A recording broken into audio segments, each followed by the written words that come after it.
So think about this. Before you had fantasy leagues on your phone, before hyper-realistic video games, how did sports fans really get their fix?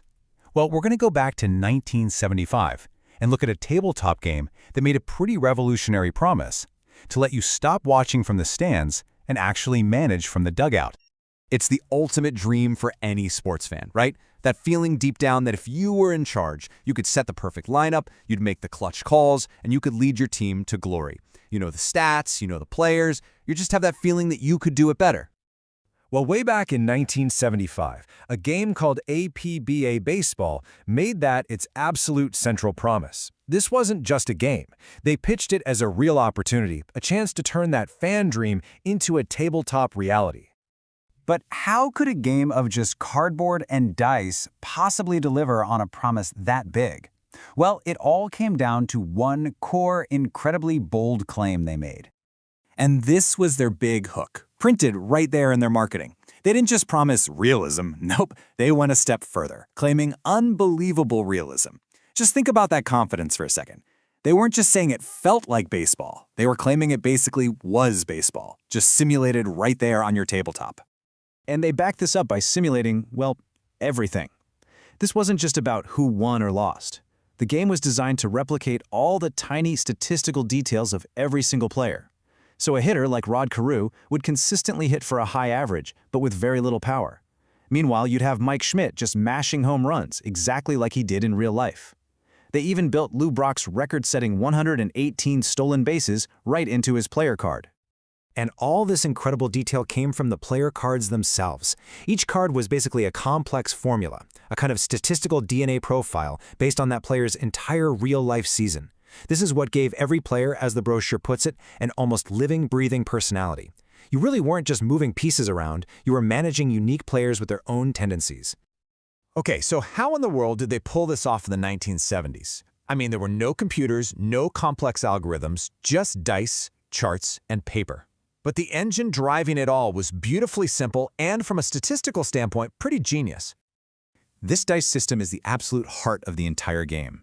So unlike a game like Monopoly, where you add the dice together, here you read them as a two-digit number. A red 5 and a white 2 isn't 7, it's 52. And this simple trick creates a range of 36 unique outcomes. Now here's the key. Because of how dice work, every single one of those 36 numbers has an equal chance of being rolled. That statistical purity, that was the foundation for the entire simulation. Let's just walk through one play so you get it, okay? You roll the dice and you get a 44. You look at the batter's card, find the number 44, and next to it is a play result number. Let's say it's a 6. You then turn to the main game boards, you find number 6 under whatever the current base situation is, base is empty for instance, and it tells you the result. A double to right center. It's simple, it's fast, and it is powerfully effective. But you know, all those mechanics were just the foundation. The real magic of the game wasn't just in rolling the dice, it was in those moments before you rolled, when you had to make the exact same tough, strategic calls that real managers face every single day. So you're at the plate with a runner on first. What do? Do you play it safe, or do you flash the sign for the hit and run? You had to think about the batter's ability, the runner's speed, the inning, the score, all the same things a real manager has to juggle. Or what about this classic manager's headache? Run around third, less than 2 outs. If you bring the infield in, you have a better chance of cutting down the run at the plate, but it also makes it way easier for the batter to slap a single through a gap. The game forced you to make that risk-reward calculation, right there on the fly. I mean, it was all on you. You were setting the lineup, managing the bullpen, using your bench, calling every single offensive play, the whole shebang.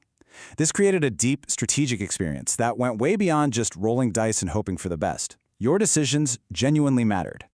So when you combine the incredible realism, the clever mechanics, and the deep strategy, it just becomes crystal clear that APBA was so much more than a board game. It was a genuine passion project, and it left a really lasting legacy.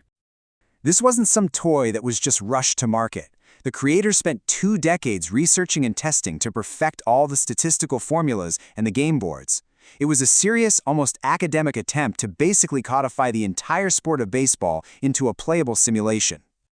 And it created a real community.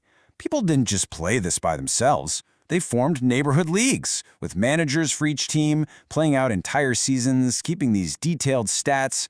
They were creating their own baseball universes long before the internet made that sort of thing common. And the price for this whole Major League experience shipped right to your door, get this, $13.50. I mean, for less than the cost of a couple movie tickets today, you could manage your favorite team for an entire season. Incredible. It really makes you think, doesn't it?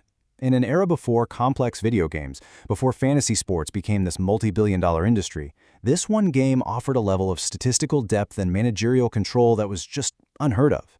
It took the dry numbers from a box score and turned them into a living, breathing story that you could direct. So could this be the true analog ancestor of the sports simulations we all know and love today?